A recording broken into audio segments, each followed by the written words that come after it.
This is a public service announcement. A new disease, known as the Ebola virus, or Ebola, has struck the continent of Africa, and it may be coming to the U.S. next. In 1976, Ebola first emerged in Sudan and Zaire. The first outbreak of Ebola infected over 284 people, with a death rate of 53%. A few months later, the second Ebola virus emerged from Yambugu and Zaire.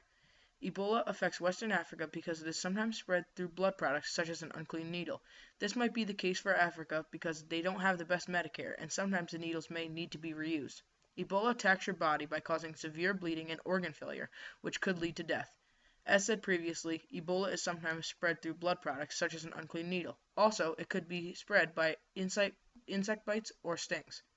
Some symptoms of Ebola are fever, severe headache, muscle pain, weakness, fatigue, diarrhea, vomiting, stomach pain, and unexplained bleeding or bruising. You are mostly at risk if you travel to an area where Ebola outbreaks have occurred. Also, 0 to 2-year-olds are most at risk because their immune systems aren't as strong as adults. The easiest way to prevent getting Ebola would just not be going to Western Africa, where the disease really lives. To treat it, provide an IV, balance electrolytes, maintain oxygen status and blood pressure, and treat other infections if they occur. Ebola is an infectious hemorrhagic viral fever. It is a single-stranded RNA virus. Further information about Ebola is: the Ebola virus is not waterborne nor airborne. According to the CDC, the Ebola virus can be transmitted to others through direct contact with blood or secretions and fluid from an infected person.